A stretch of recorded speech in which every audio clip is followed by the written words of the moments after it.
What's going on, everybody? Welcome back to the farm. We are getting going on boil number 8. It is Saturday morning. We had a monster run this week. Let's see. On Tuesday, we collected 115 gallons. We boiled Tuesday night. I cooked a lot of that off. I got some of it bottled, but some of it we carried over to today. I just put what was left in the cooler. Tuesday, 115. Wednesday, 115. It was raining sideways on Thursday, so I didn't collect, but then yesterday on Friday, I collected another 60. I turned that, I don't know, just shy of 300 gallons. We boiled that down.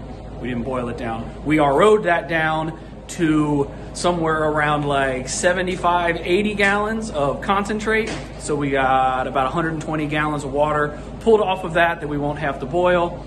We've been at it for maybe an hour, hour and a half. Just ripping through as much of that sap as we can, and hopefully sometime here in the next 30 minutes to another hour, we'll be getting ready for our first draw off. I don't think I've made mention of this yet in any videos. My dad found this guy here locally that at their warehouse they have this machine that cuts down pallets. I guess they must use so many pallets through whatever it is they do at their warehouse. They send pallets in one side, and this is what comes out the other. So we have burnt 0 firewood this year. All you have to do is go pick it up. So you pull up to this guy's place, you load up your truck. I think a couple times my dad said he's been there and he's even used his skid steer and just scooped it up and dumped it into the back of the truck. And then we just offloaded into totes. So we got all these totes of firewood back here, some pine, but definitely a lot of good like hardwood chunks in it also. Some good oak chunks. And this stuff has been great to burn. It's been free. That's not an issue, but the only thing that I've had to contend with using all of this wood, there are a lot of nails. So I had to clean the firebox out some this morning. This was pretty packed full. Wanted to make sure we were still getting some good air intake, so we were still burning as efficient as we can, but you can see, awful lot of nails to clean out.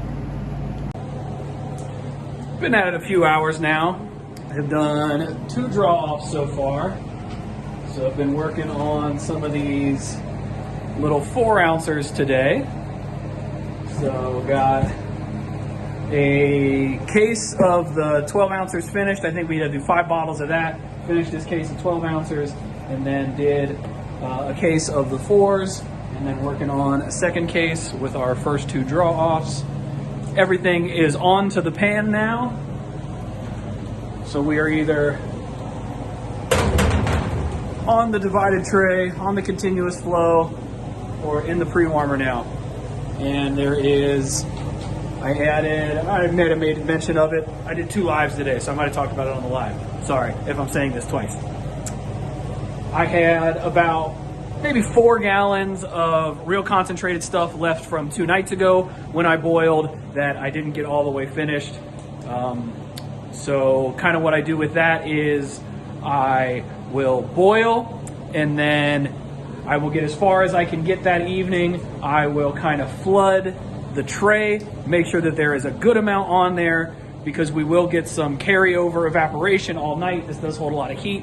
This is fire brick insulated, so even once the fire is out, we do get a good amount of evaporation still going. I flood the tray, then I come back the next day and I draw off into one of my big Army surplus pots that I have. I will pour all of that off because by then it has settled. All of the sugar sand has settled out of it, so I'll do that draw off. I normally will run that through a cone filter, pre-filter. I have found that, what are they? They are deep fry oil filters. They're real cheap and they work pretty well for catching the bigger stuff. So I will run it through that, and then I put it into the cooler. So that has sat in the cooler for the last, 36 hours or so. Done this a bunch of times, have never had any issues with it.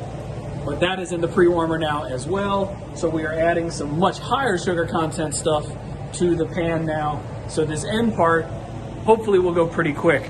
I've got a hard out here in about an hour. So maybe I'll get finished, maybe I won't. If not, we will finish it up tomorrow.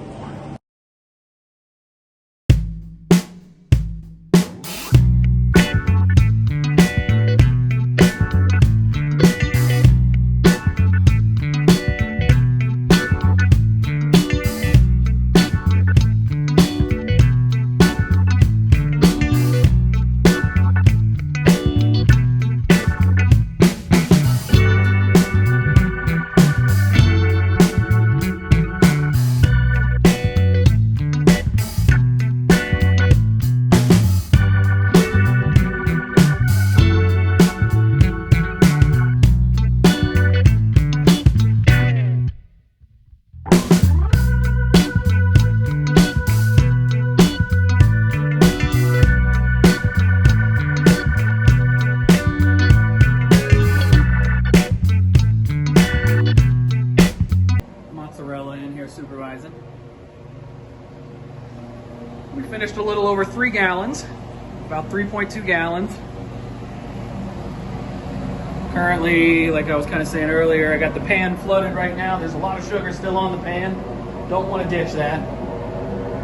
So got about 1.5 inches, 2 inches here in the pan. We've got a birthday party to head to this afternoon, so I am going to have to call it quits here. But we will get back to this tomorrow. So we'll boil some more off here. May have to consider getting out the finishing pot to finish it. Just gonna depend on how the sap runs today, what we have to add to it, but we'll pick this back up tomorrow. Okay, tomorrow turned into a couple of days later, but I've got the evaporator fired back up. I've got the RO chugging away. Since we last left you, collected a little over 60 gallons yesterday, and then about 15 today. We had 2 super warm days in a row. It was 70 yesterday. It only got into the mid-50s last night. It's in the mid-60s right now. We're gonna go back into the right kind of weather later in the week, but I think that we may be done. I mean, it is February 27th right now, so we're kind of pushing it here for Southwest Ohio. I mean, I know I haven't been doing this for forever, but in the 5 years that we have been doing it, I don't remember one going quite this late before. So hopefully, so far so good, this sap, it looked clear, it smelled good. I tasted it before I started boiling. I even tasted it after it had gone through the RO. It had concentrated quite a bit. It only tasted sweet. There wasn't anything off to it, but I have been fooled in the past where I thought this late season stuff was good, and then it gets on the evaporator and it really starts concentrating. I guess what would be all those mineral flavors, and it tastes off. So we're gonna keep our fingers crossed that this is going to end up being a good run if it is our last one. So keep the fire hot, keep the water coming off, and get back with you guys here in a couple minutes. Well, that couple of minutes turned into a month. Turns out the season was over, guys. The sap had gone buddy. Not minutes after setting the camera down right there, I gave the syrup a taste, and it had that off metallic-y is the best way that I can describe it, kind of flavor going on to it. That is the telltale sign that the sap has gone buddy. So, yeah, wasn't the way that we wanted the season to end, but we did have a really good year overall. Ended up with about a little over 18 gallons of finished syrup for the year, ran just over 1,000 gallons of sap. That puts me somewhere around 55 gallons to 55 to 1 at the ratio. Every time I did check, it was lower sugar content sap, so I wasn't too surprised by that number. It was a little bit higher than I expected it to be. Another issue that I did run into this year is I cooked a good amount of my syrup way too far. I don't know if you guys can see that, all those sugar crystals, the way that's kind of gone crystalline inside of the bottle. But I did that on 2 or 3 boils this year where I cooked way too far. The bricks got way too high. I wasn't paying enough attention.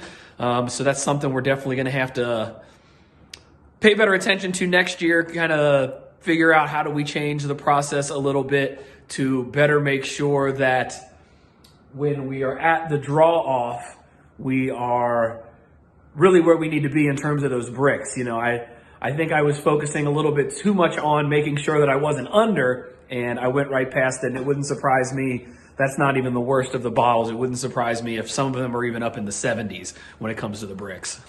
So maybe a little bit of an anticlimactic way to end the season, but that's just kind of how it goes with sugaring, you know. It comes in hot and heavy. It runs crazy hard, crazy busy for a few weeks, and as fast as it starts, boom, it's over. So great season for 2024. Couldn't have been happier with the gravity lines that we did back in the sugar bush. Hoping to do a second set of gravity lines for next year. Move from around that 75, 80 tap mark. I would love to get somewhere around 130, 140. I think that's really going to be the sweet spot for us in terms of the size of our arch in pans, and then with our RO setup. If I do get to that number, I may add a third membrane, but those will be next year's videos. So hopefully you guys enjoyed following along for the season. If you enjoyed this video or any of the other ones, think about hitting that thumbs up, subscribe to the channel if you haven't already. Till next time, y'all, we will see you.